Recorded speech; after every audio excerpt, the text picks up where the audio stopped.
On the docket for today's show, could Joel Embiid force a trade to the Miami Heat? In exchange for the reigning MVP, the Sixers get back Bam Adebayo as well as the sharpshooter and Tyler Herro to form a Tyrese Maxey-Tyler Herro backcourt. That's what we're getting into on today's Philadelphia 76ers Now. I'm Chase Sr. Thank you so much for joining us. Before we take a look at all this and dissect it, make sure you subscribe to the show. We continue to hack away at this number here to my right in our pursuit of 10,000 subscribers. We are 430 people away. If you're looking for year-round coverage of the Sixers that's both informative and insightful, make sure you lock us in and hit that sub button. This is the biggest, most pivotal offseason for this organization that I can remember in my lifetime. We're going to be covering it every single day, every step of the way. So Joel Embiid to the Heat. This is certainly under that juicy category. The New York Post having an interesting conversation here. They've reported, this same reporter, that Embiid is a name to watch for the New York Knicks because his former agent is Leon Rose, who's in that front office for New York. So I thought this was interesting to talk about here. If Embiid could force a trade to the Heat where he's homies with Jimmy Butler, they've always voiced this want to play with one another ever since Jimmy Butler left the Sixers, unfortunately, in a move that will always haunt this organization. And the Sixers would be able to get back a pretty solid package here, in my opinion, of Bam Adebayo, Tyler Herro, and maybe another player or two. Let's lay the foundation here from the New York Post. They said this: if I'm Joel Embiid, I think he's always had an affinity for Jimmy Butler, and that's just a fact. If I'm Philadelphia and James Harden leaves, do you call Miami and ask for Bam Adebayo, Tyler Herro, and other pieces there for Embiid? Daryl Morey always struck me as a guy that acquires stars. He doesn't trade them unless he's getting another star back. Now, of course, with this, there's a lot to unpack. I will say this with this Joel Embiid trade conversation. His value is at its peak right now. He just won MVP. It's never going to be higher.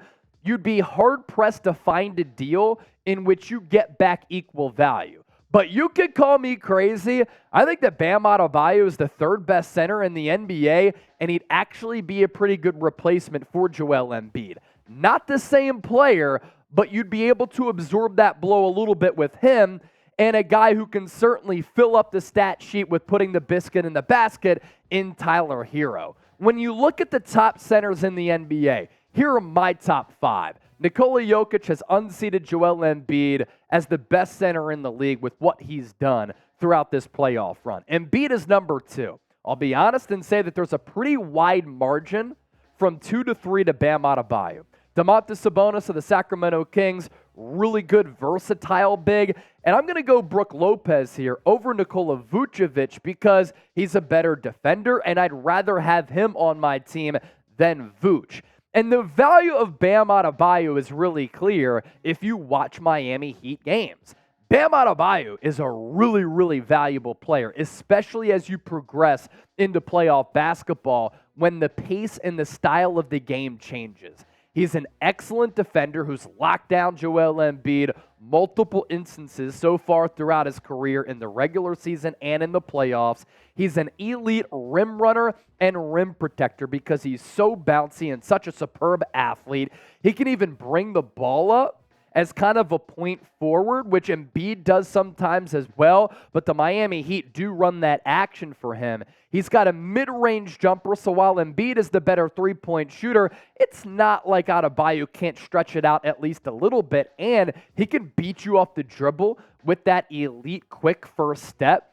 And unlike Embiid, who sometimes can be taken advantage of with some of these switches on the pick and rolls, especially on the alley-oops like we saw a couple of years ago from Trae Young to Clint Capella, Bam Adebayo's reaction time is so fast that you can't really burn him on those switches. He's so long and versatile as well, where he is capable of guarding multiple positions on the floor as well. What's also intriguing about Adebayo, he is 5 years younger than Joel Embiid. So you try to plan ahead for the future here. This is not a complete rebuild. This is a roster reconstruction. And I was talking to one of our Heat fans in the office, and I said, would you trade Adebayo for Embiid straight up, knowing the age difference, the injury concerns, and the versatile element of Adebayo? Because I do believe that you win championships in the NBA with guards and wings. And he said, I wouldn't trade Adebayo straight up for Joel Embiid.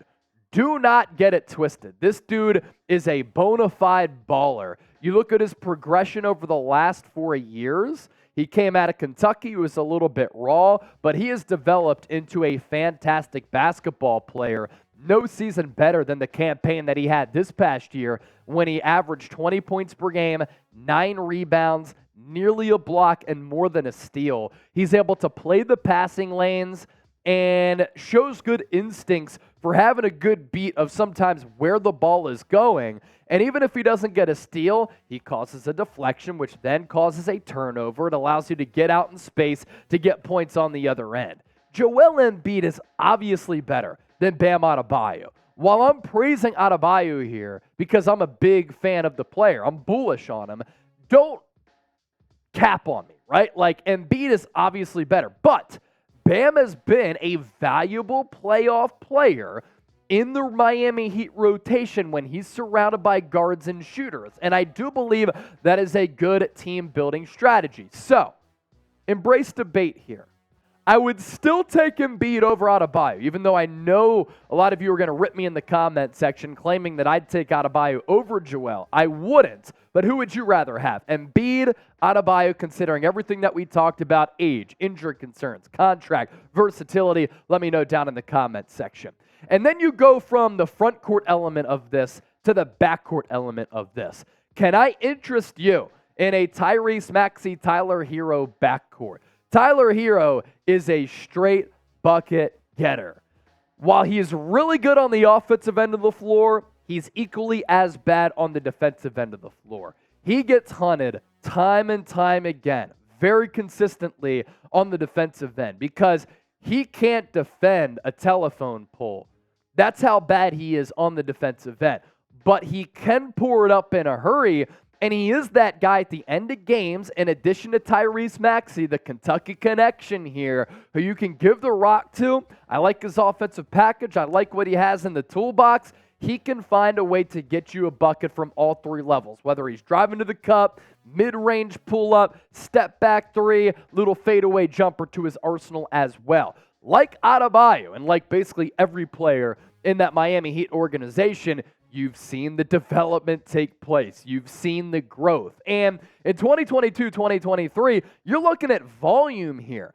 Guy takes a lot of shots. He's a huge element of that offense. 20 points per game, 44% from the deck, nearly 38% from 3. Those are really solid numbers. Last year, he was hovering around 40% from three-point range, and that's really been where he's been sitting throughout his career. And for being a guard, he's not a terrible rebounder. So while he's an awful defensive player, not a bad rebounder. So you look at his growth, his age, his offensive capabilities, and then you match that up in the backcourt with Tyrese Maxey.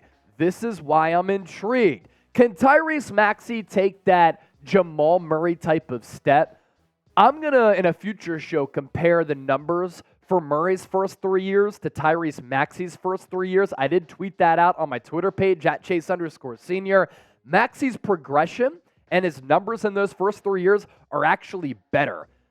I wouldn't say that they're similar players, but Maxey is not scared, just like Jamal Murray is not scared. Tyrese Maxey can get to the floor, get to the cup, get to the 10. He has that little bit of a step back. He has that floater, which Murray does have as well. They are somewhat similar players. I'm not just saying that because of the Kentucky connection, but look at the first 3 years of Maxey. Is there further room for growth in year 4 for Maxey? And then for Herro, is there room for growth there? That's why I wanted to talk about this potential trade right here on 76ers Now. So who would win the deal? MIA for the Miami Heat, PHI for the Philadelphia 76ers. A lot of you, for me proposing this, probably are hoping that I go MIA, but I'm not going anywhere. I'm going to continue to host shows here. I'm all about the open dialogue, open discourse, and if we disagree, it's all good. But I'm trying to play the role of general manager because I want to see this team actually win titles and not go down in the second round year after year.